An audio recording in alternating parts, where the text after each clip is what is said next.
Estamos hablando de David, una de las biografías más apasionantes de la Biblia, y se vuelve tan apasionante porque la forma como Dios lo tomó para formarlo, para forjarlo y para destinarlo a lo que Dios pretendía con la vida de David. Pudiera yo decir, sin temor a equivocarme, que David no fue un accidente en Israel. David era un punto que Dios tenía muy perfectamente pensado, planeado, qué haría Dios con Israel cuando pensó en David. Y es que el Salmo el Salmo 139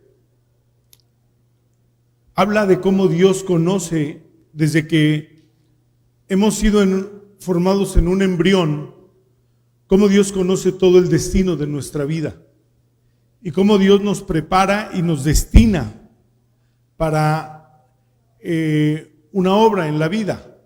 Hace 8 días decía yo que David fue una flecha de Dios en su mano, y que Dios tiró esa flecha para dar en el blanco y lo hizo de manera perfecta. No obstante, David no era perfecto en el sentido de ser intachable. Sí podemos decir que cumplió el propósito para el cual David fue diseñado. En el capítulo 16 de primero libro de Samuel, después de que Dios en el capítulo 15 ha desechado a Saúl, porque Saúl no prestó atención a la palabra de Dios, porque no cumplió la voluntad de Dios. En el capítulo 16 aparece el declive de Saúl. Dios lo ha desechado. Samuel le ha declarado a Saúl que Dios lo desechó porque él desechó la palabra de Dios y que ha roto su reino y lo ha quitado para que sea rey sobre Israel. Parece ser que Saúl no entiende muchas cosas, es muy simplón, no le presta atención, no le impresionó que Dios haya cortado su trono, que Dios haya quitado su reino, no le impresionó. Lo que a Saúl le impresiona en el capítulo 15 es que Samuel no lo honre delante del pueblo. Y le dice, cuando Samuel le dice las palabras de Dios, no hay expresiones en Saúl, pero cuando le dice que él se va a ir, le dice, no, hónrame delante del pueblo, le dice. Es decir, tenía de alguna manera una simpleza en su corazón, en su mente, respecto a las cosas de Dios. Hay ocasiones, hay personas que no tienen en alta estima a Dios, no tienen en alta estima su palabra. Todo lo que se busca de Dios es que Dios les dé, que Dios les haga, que Dios les quite, que Dios les ponga. Es decir, todo lo que hay en la mente de la gente es que Dios sirva para los propósitos personales de la vida. Y nunca se podrá distinguir para decirle a Dios, Dios, cumple tus propósitos en mi vida y cumple el propósito para el cual tú me has destinado. Es algo diferente cuando nos ensimismamos en nuestra vida, en nuestros planes, y queremos que la vida suceda como nosotros pensamos y nos hacemos los protagonistas de la vida, y Dios nunca nos verá como protagonistas de la vida. Dios nunca vio a David como protagonista de la vida. Dios lo vio para cumplir propósitos que él tenía muy claros, muy definidos con Israel. A veces fallamos en la forma como nos acercamos a Dios. Entiendo que todos nos hemos acercado a Dios por una gran necesidad que tenemos o problemas por los que atravesamos. Nadie se acerca a Dios, o nadie he conocido que se acerque a Dios porque haya querido buscar a Dios en su corazón y tenga ese anhelo al margen de sus problemas. Yo me he acercado a Dios por mis problemas, por mis necesidades, y Dios está pronto allí. El asunto es en qué convertimos a Dios en nuestra vida. ¿Quién es Dios en nuestra vida? ¿Para qué nos relacionamos con Dios? ¿Para que Él cumpla nuestros anhelos o para cumplir los propósitos de Dios?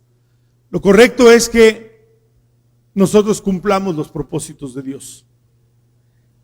Esa es la vida. Veo a mucha gente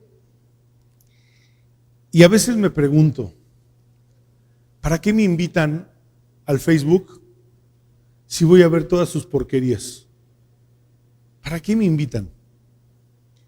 Veo a gente de la iglesia hundida entre la basura del Facebook, poniendo cosas que me hacen pensar que no conocen a Dios o que Dios no les interesa.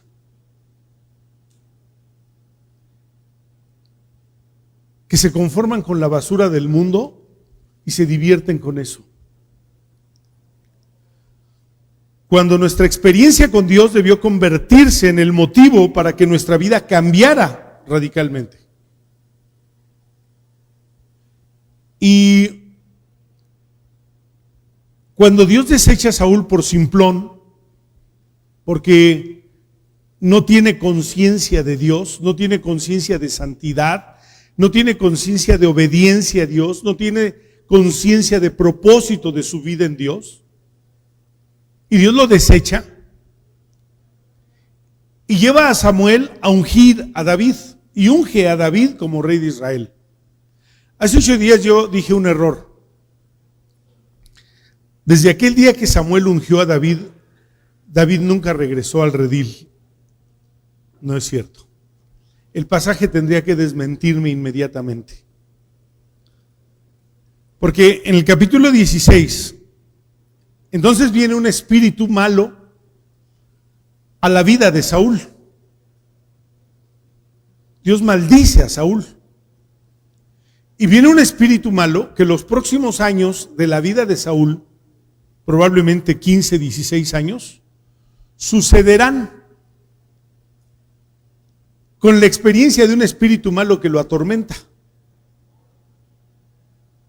que venía de repente y lo atormentaba. Y entonces aparece una escena maravillosa de la cual quiero hablar hoy, en el capítulo 16, de el versículo 14 hasta el versículo 23. Aparece una escena muy bella. Estaba preocupada la gente que estaba junto a Saúl de lo que le pasaba, que entonces el pasaje dice así: el espíritu de Jehová se apartó de Saúl y le atormentaba un espíritu malo de parte de Jehová. Y los criados de Saúl le dijeron: he aquí ahora un espíritu malo de parte de Dios te atormenta. Diga pues nuestro Señor a sus siervos que están delante de ti, que busquen alguno que sepa tocar el arpa, para que cuando esté sobre ti el espíritu malo de parte de Dios, él toque con su mano y tengas alivio. Y Saúl respondió a sus criados: búsquenme ahora alguno que toque bien y tráiganmelo.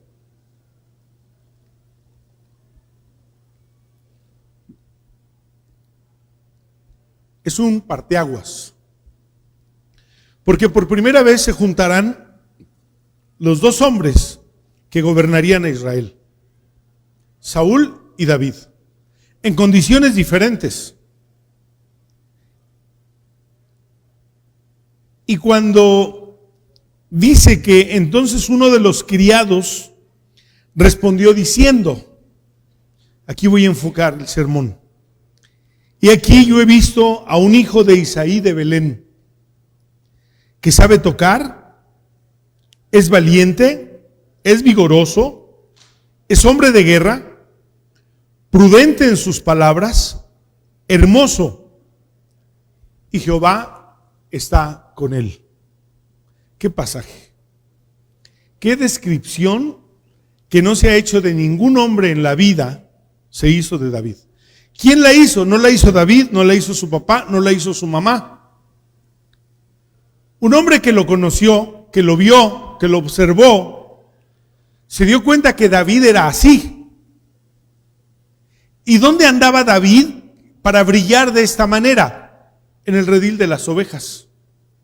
Porque cuando Saúl lo manda a llamar y le dice a Isaí, envíame a David tu hijo, que está entre las ovejas. Por eso digo, regresó después de ser ungido a pastorear las ovejas. Y allí lo vieron. Se conjugó el hecho de que Saúl era atormentado. Alguien le dice, manda a traer a alguien que toque el arpa, para que cuando venga un espíritu malo, él toque y el espíritu malo se aparte de ti. Y entonces dice, búsquenme alguno. Y la respuesta es esa. Me causa pesar, me causa mucho pesar ver la vida de algunos jóvenes perderse entre la basura de la vida y del mundo, que conocen el Evangelio, pero que se pierden entre la basura del mundo, que desperdician su vida y que confundidos y seducidos por el diablo,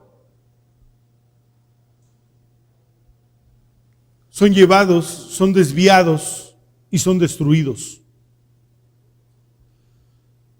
Hace algunos años yo hice una reflexión personal sobre los jóvenes de la iglesia. Creo que ha cambiado mucho desde entonces, pero no del todo. Cómo el mundo nos arrebataba a los jóvenes con tanta facilidad. Llegaban a la universidad, particularmente recuerdo a unos 2 o 3, y creían que eran unos eruditos de la vida. Y entonces empezaban a mirar la iglesia como un fanatismo, como para gente ignorante, como para gente que no tiene otra cosa que hacer, porque ellos habían descubierto en la universidad un conocimiento que los embruteció, que les hizo mala digestión y terminó matándolos. Y me di cuenta cómo muchos de esos jóvenes se perdían de la iglesia. En cierto momento de la vida terminábamos perdiéndolos. Y yo le dije a Dios, Dios, ayúdame, porque no podemos perder a los jóvenes de la iglesia. Entonces, también mis hijos estaban próximos a llegar a la juventud y me espantaba el hecho de pensar que también ellos fueran destruidos como lo habían sido destruidos otros. Y Dios me enseñó algo importante. Entonces, cuando algunos jóvenes que se han recibido en su carrera, que están en la universidad, trato de estar muy cercano a ellos o muy presente para saber cómo va su vida, cómo miran ellos la universidad y cómo miran el Evangelio, y si en algún momento hay un cambio en su pensamiento que empiece a destruir o a corroer el Evangelio. Y cuando logran salir bien y buscan un trabajo, es otro punto crítico. Porque ¿quién no se deslumbra porque su primer trabajo, por el dinero? ¿Quién no se deslumbra porque tiene un título? ¿Y quién no cree que vale mucho en la vida porque tiene un título? Recuerdo cuando yo terminé la carrera de administración, me dijo una persona buscando trabajo, ni te creas tanto porque tienes un título y una carrera en administración, es como si no tuvieras nada, me dijo. Y me puso en el lugar correcto inmediatamente. ¿Por qué? Porque a veces pensamos que esos son los valores de la vida. Y no son los valores de la vida.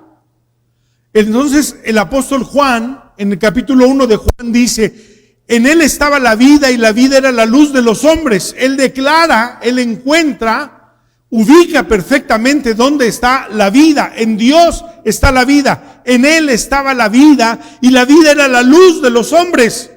Un hombre puede hacer su vida trascendente si entiende que la vida se encuentra en Dios y camina con Dios y vive con Dios. Entonces entendió la verdad de la vida, el secreto de la vida y la fuerza para vivir. Dios. Y en su primera epístola, en el capítulo 1, él mismo dice, el mismo Juan dice, porque la vida se nos apareció. Nosotros la vimos, dice, la palpamos, escuchamos con nuestros oídos, porque la vida se nos apareció. Y entonces entendió que nada de la vida tenía sentido sin Dios. El fundamento de la vida tiene que ser Dios. La esencia de la vida tiene que ser Dios. La luz de la vida es Dios. Eso es lo que hace diferencias. ¿De qué le sirve, dijo Jesús, al hombre ganar al mundo si pierde su alma? ¿De qué le sirve? Yo veo las esquelas. Antes era, ya no, pues prácticamente ya no hay periódicos, o ya no, ya todo es a través de las redes sociales.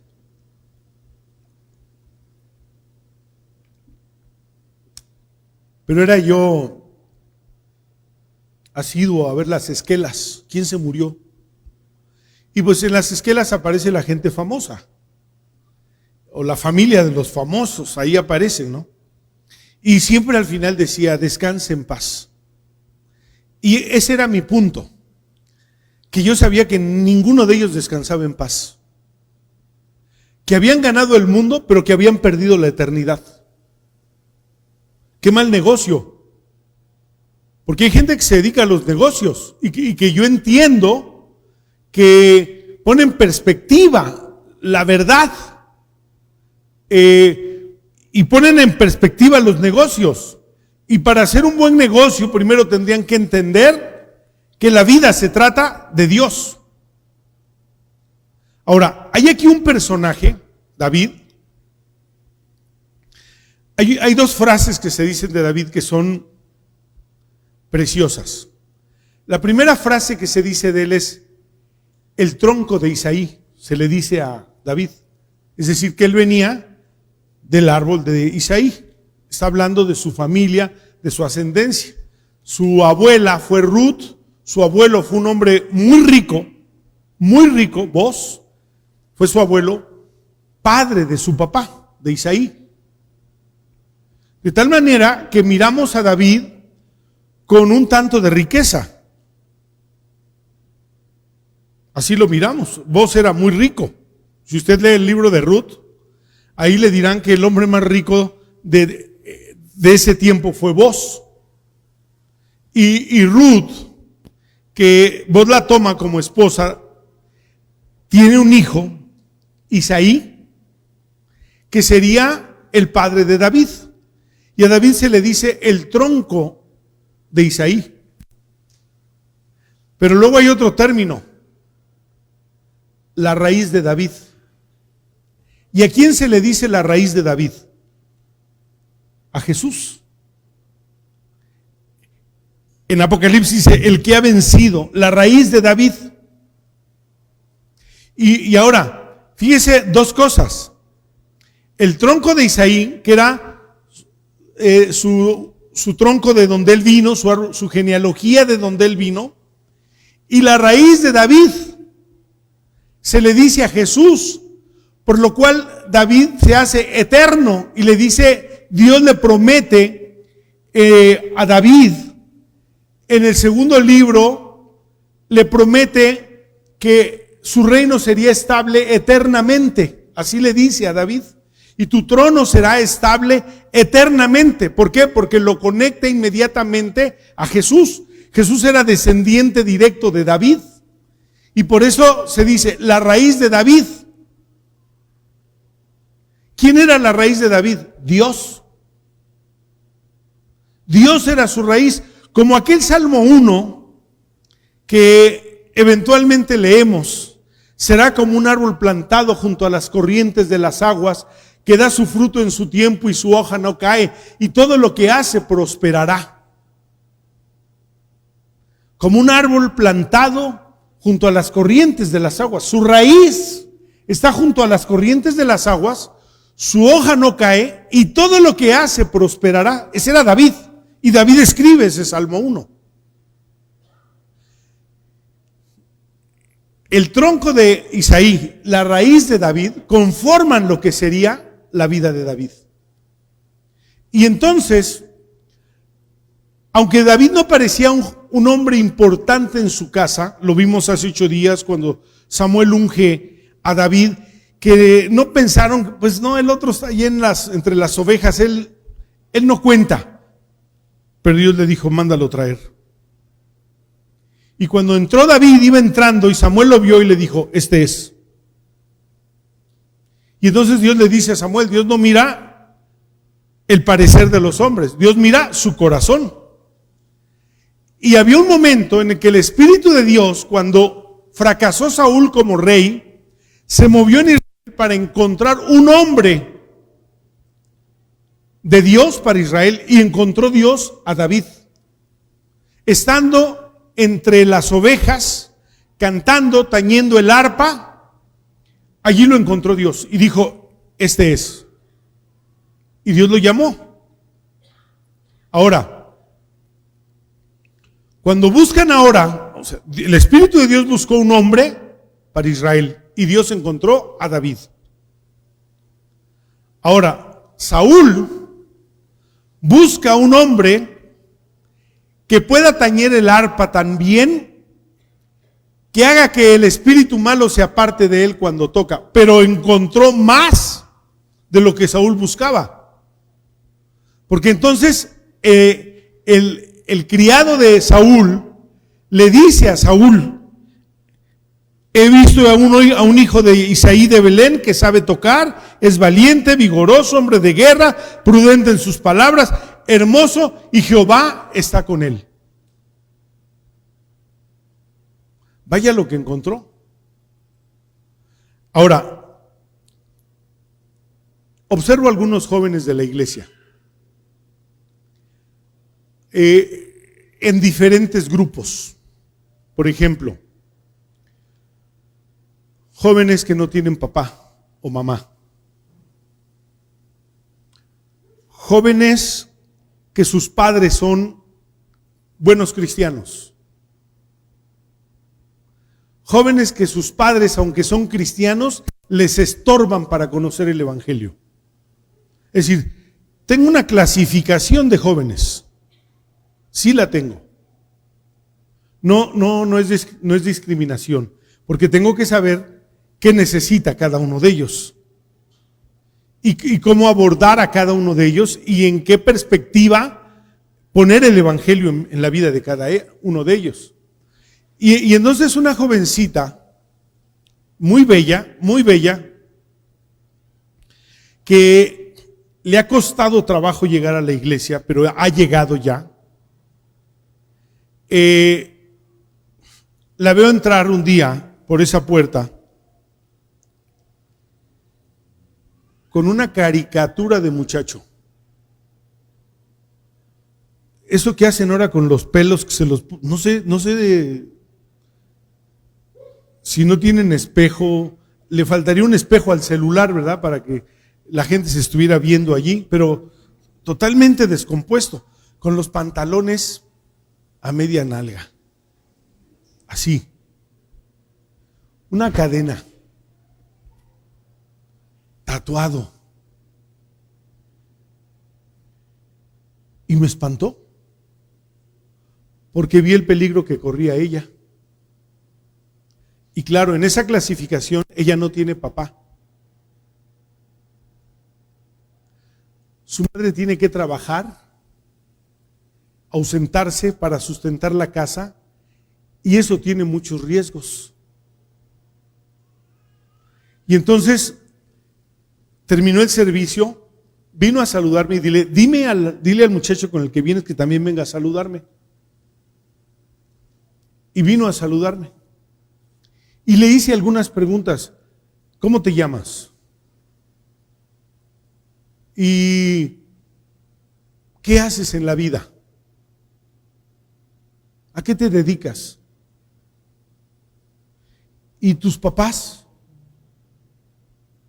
Y en un asunto de 5 minutos entendía por qué ese joven estaba así, pero el problema es que él era novio de ella. ¿Y sabe qué pasa?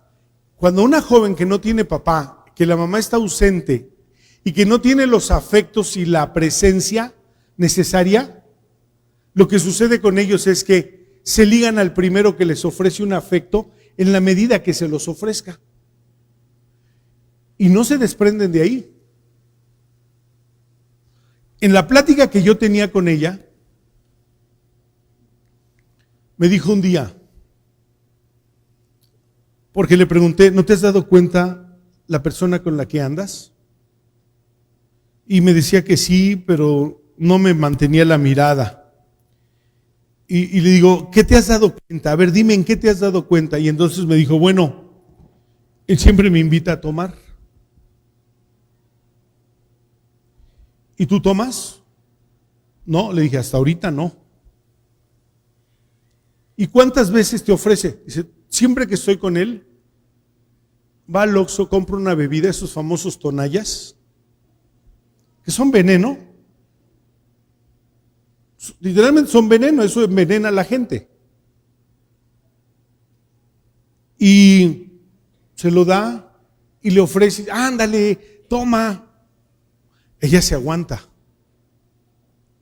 Y luego lo siguiente que me dice, por ejemplo, es más fácil que él me ofrezca de tomar a que me dé una flor.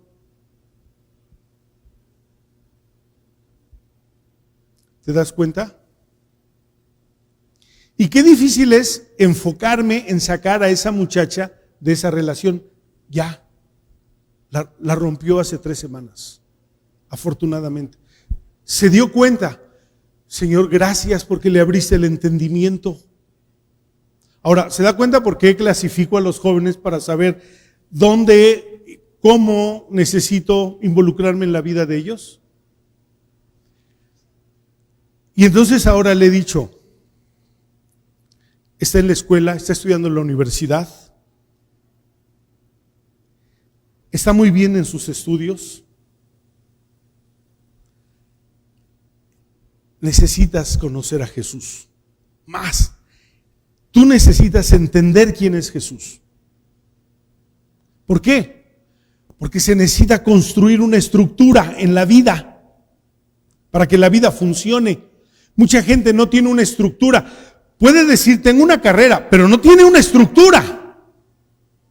Van a sufrir en el matrimonio, van a sufrir en la vida, van a sufrir con los problemas, van a sufrir con las enfermedades, van a sufrir. ¿Por qué? No tienen una estructura.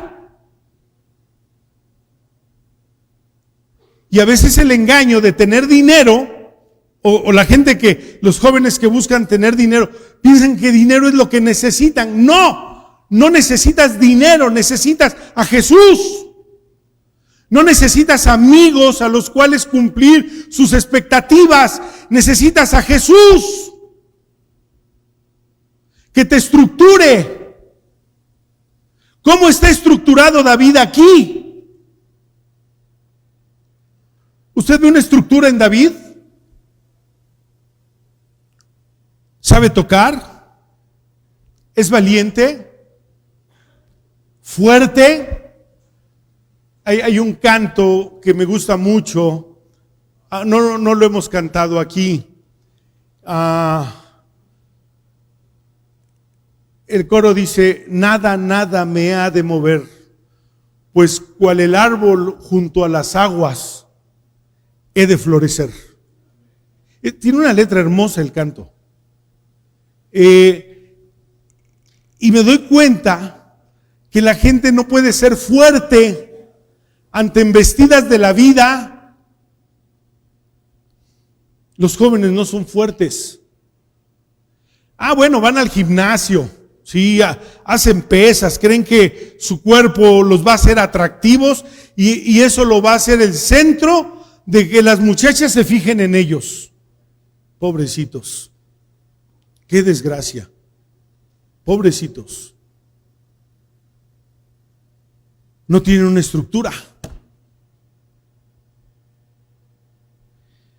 No son fuertes ante la tentación, ante un camino que se les presenta en la vida que es atractivo. ¿Serán fuertes para mantenerse firmes y no ceder?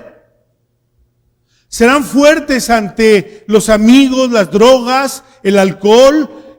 ¿Serán fuertes? No, me doy cuenta que muchos tienen mucha fragilidad, son sumamente frágiles. David era fuerte, vigoroso, era valiente, es decir, no le tenía miedo a las cosas que podían destruirlo. Era valiente, no le tenía miedo, por una razón más adelante. Hombre de guerra.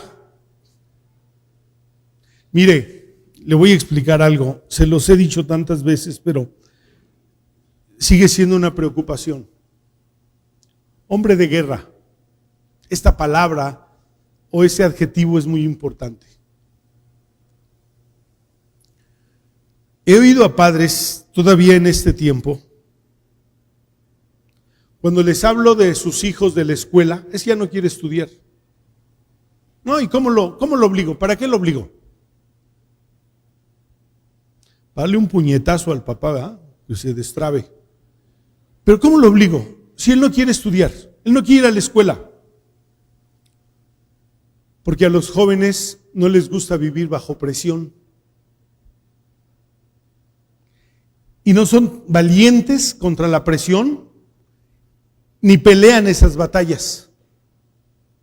Rehuyen, se esconden, se empequeñecen en la vida, se hacen pequeñitos en la vida.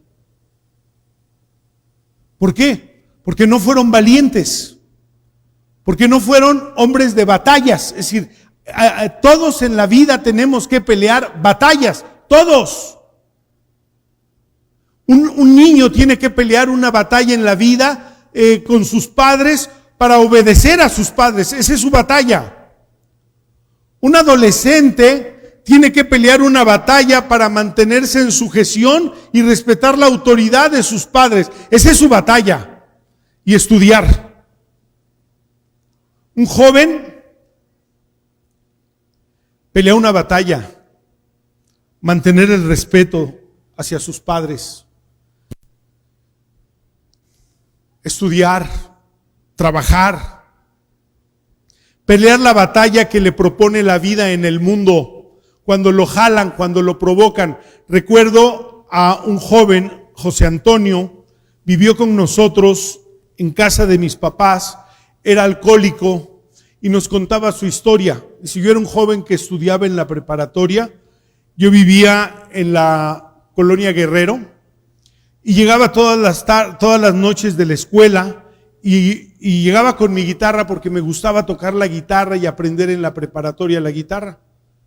Un día, dice, un grupo de jóvenes ahí en la calle estaban tomando y me llamaron. Ven, pues tómate una. No, es que yo no tomo, les dijo. Bueno, pues toca la guitarra, tócanos una canción. No, es que tengo que llegar a mi casa. Pues nada más toca una. Bueno, fue y les tocó una. Y lo obligaron a tomarse una copa. Desde ese día fue alcohólico. Habían pasado como 20 años de la primera vez. Y se hizo alcohólico. Y su vida estaba destruida. Ahora, tenemos jóvenes valientes, vigorosos, hombres de batallas, de guerra, que saben decir no, que saben mantenerse, que saben ser fieles a Dios para servir a Dios, no solo para oír el Evangelio, conocer el Evangelio, no, servir a Dios. No pueden pelear esas batallas. La mayoría de nuestros jóvenes no son jóvenes de guerra. La mayoría no son jóvenes vigorosos. Y muchos han caído en sus batallas y las han perdido. Este era el tronco de Isaí. Mire, David nunca habla de su papá. O sea, nunca tiene una expresión hacia su papá. No quiere decir que no tuvieron un buen papá. Se entiende que sí por cómo se dirige Saúl a Isaí y cómo se dirige Samuel a Isaí y por cómo conocían a Isaí. Habla de su mamá en los Salmos como una mujer santa y de Dios. Ese era su tronco. Porque a los hijos los hacemos. Otra forma de ver hijos debilitados es que siempre les resolvemos la vida y los problemas. Y siempre corremos para estar allí, y qué necesita, y qué le hicieron, y pobrecito de mi hijo, y pobrecita de mi hija. Y los hacemos débiles. Y nunca sabrán enfrentarse a la vida, a los problemas, porque los hacemos débiles.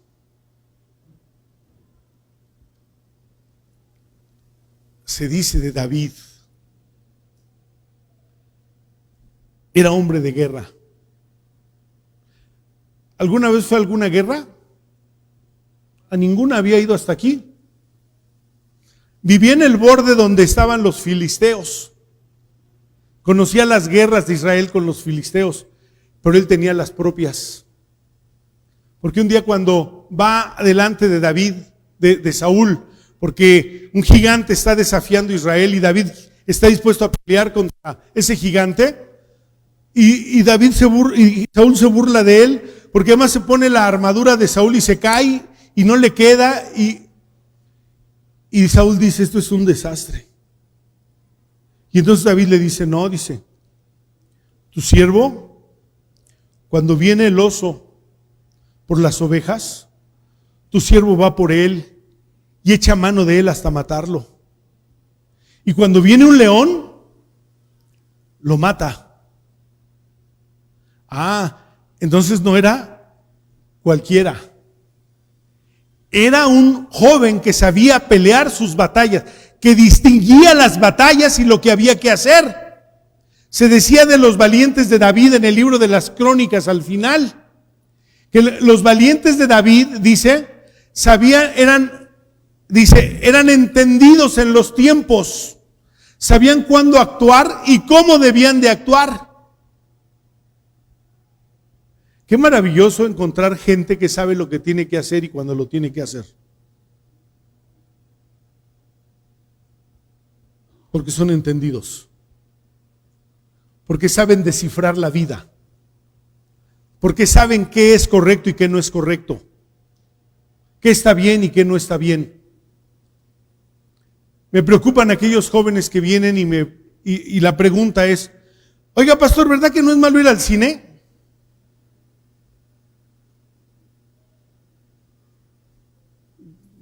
Particularmente no creo que sea malo.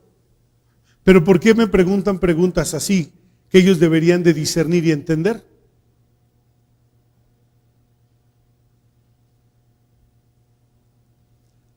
¿Cómo hacemos diestros a nuestros hijos para la vida? ¿Qué van a hacer? ¿Qué van a ser? No a hacer. ¿Qué van a hacer nuestros hijos en la vida? ¿Lo ha pensado? ¿Van a trabajar? ¿Van a tener una profesión? ¿Se van a casar? ¿Van a tener una familia? ¿Van a esforzarse toda la vida por una casa y un coche?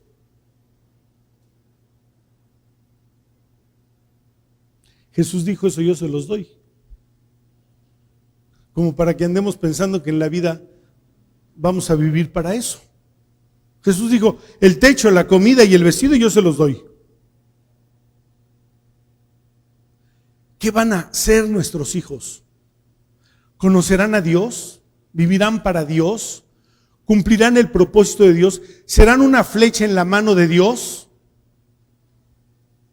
¿Qué serán nuestros hijos?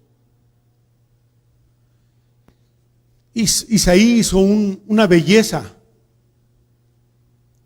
Yo alguna vez tuve la puntada de pegarle este pasaje en la puerta de la recámara de mis hijos.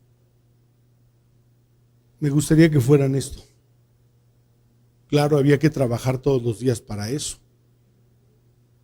Todos los días. ¿Por qué? Porque lo menos que debo lograr con mis hijos es que sirvan a Dios, no que sirvan al mundo. Que sirvan a Dios en el mundo, que sirvan a Dios en su trabajo, que sirvan a Dios en su familia, que sirvan a Dios en la iglesia, que sirvan a Dios.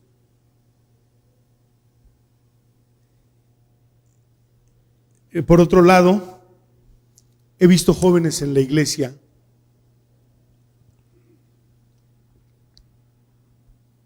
emerger de condiciones muy rudimentarias y lograr sobresalir para servir a Dios. También lo he visto, también los he observado, también los tomo en cuenta, también me gusta verlos, también pienso en ellos cuando pienso, ¿cuándo llegará el día de la sustitución pastoral? ¿Quiénes llegarán a tomar ese lugar? Y pienso en ellos. Pienso en jóvenes que, siendo cristianos, destruyeron su vida, pero hubo un momento de Dios que les hizo tener lucidez y volver a Dios, mirar a Dios y pelear su batalla con Dios. Qué maravilloso. Eso hay en la iglesia. Yo lo he visto, yo los conozco, yo platico con ellos. ¿Por qué? Porque de eso se trata el evangelio. No se trata de que la vida me aplaste o de que la vida determine mi futuro. No, no se trata de eso. Se trata de que mi futuro está pensado en Dios, diseñado por Dios para el resto de mi vida, y no le temo a la vida, lo que venga. Sé pelear, sé ser fuerte, vigoroso y alcanzar el propósito de Dios para la vida. Ahora, era la primera vez que David pisaba el palacio. Él no conocía el palacio. Él lo que conocía era el redil de las ovejas, el campo. Allá donde nadie quiere estar, eso es lo que él conocía. Hizo del redil de las ovejas, ese fue el punto. Del redil de las ovejas, David hizo su templo con Dios. Hablaba con Dios, componía salmos. No hay una definición de qué salmos se compusieron antes de que David fuera rey, pero, es decir, cuántos, vamos. Pero hay salmos que están muy claros de eso. Y David los hizo en el redil de las ovejas. Él no estaba, lo ungieron y se regresó al redil. No estaba pensando en el palacio. Y un día lo mandaron llamar del palacio, porque del palacio se habían dado cuenta quién era él.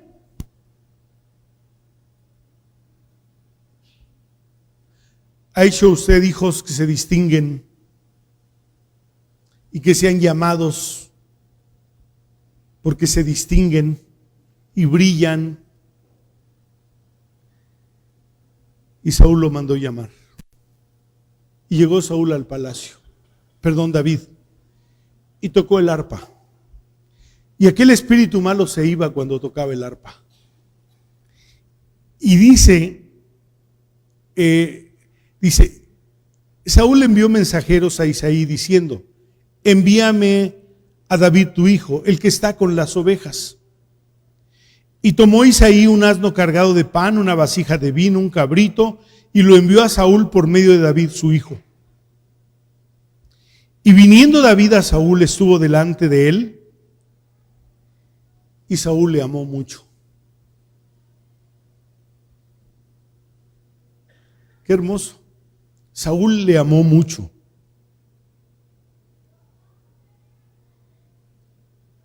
Y le hizo su paje de armas. Y Saúl envió a decir a Isaí: yo te ruego que David se quede conmigo, pues ha hallado gracia en mis ojos.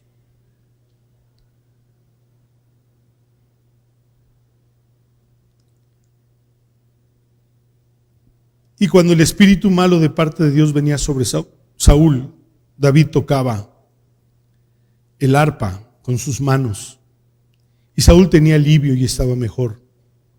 Y el espíritu se apartaba de él. Tenemos una tarea más que criar a nuestros hijos. Entiéndalo. Entiéndalo. ¿Quiere mirar cómo sus hijos caminan lejos de Dios? ¿Quiere preocuparse el resto de su vida por sus hijos?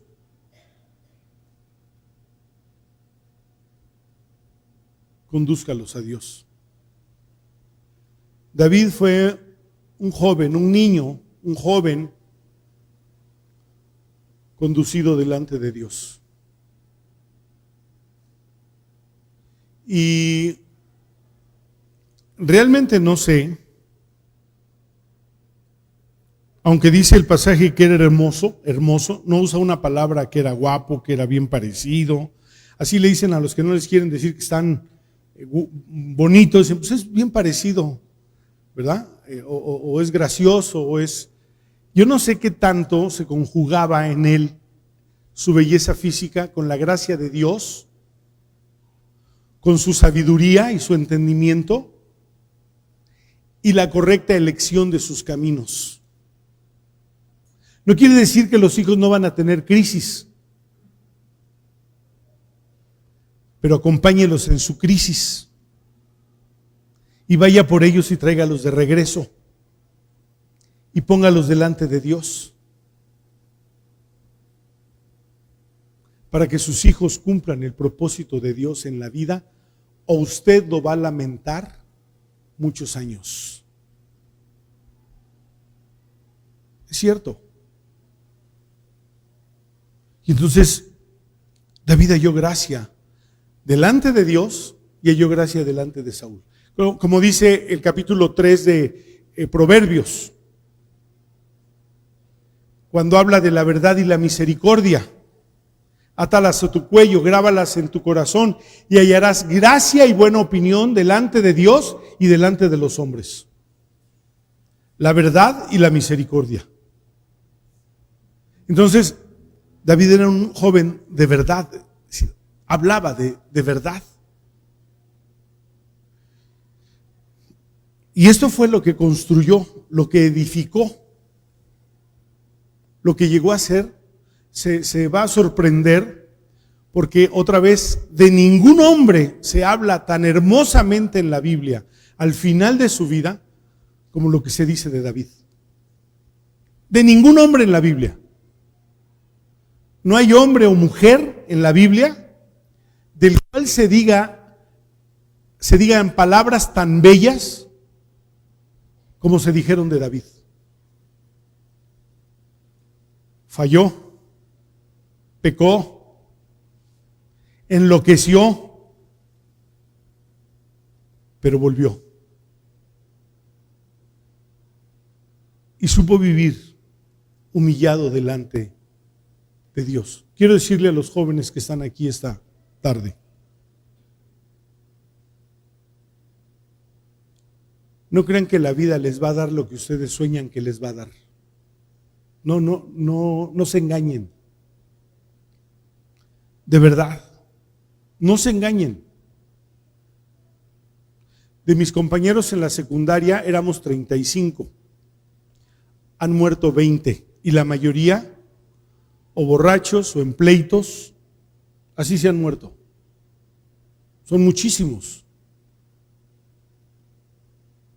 Porque a veces piensan que la vida les regala divertirse y lo que la vida está haciendo es engañarlos, seducirlos, guiándolos por caminos que parecen perfectos, pero su fin es destrucción y muerte. ¡Cuidado! Caminen con Dios, amen a Dios, busquen a Dios. Y entonces la vida será perfecta. La vida será perfecta. ¿Cómo me gustaría que la palabra de Dios convenciera a los jóvenes que están aquí en esta tarde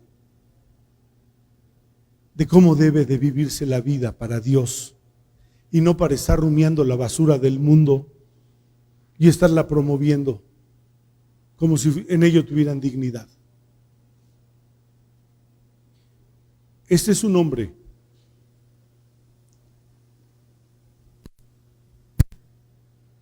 que halló gracia delante de Dios y delante de los hombres.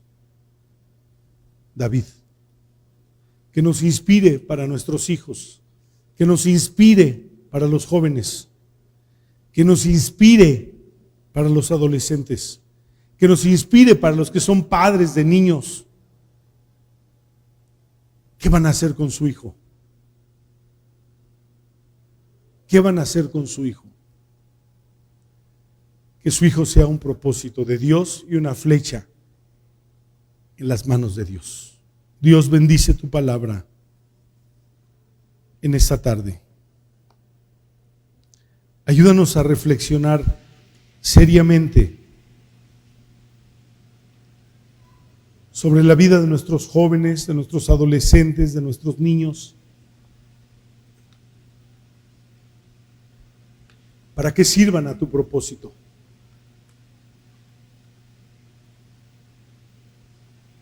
Despierta en el corazón de los padres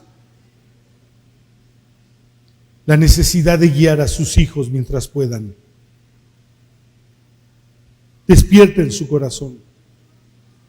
Despierta en el corazón de los padres orar por los hijos que ya no están a su alcance, pero que la oración puede hacer mucho, Señor. Ayúdanos en el nombre de Jesús. Amén.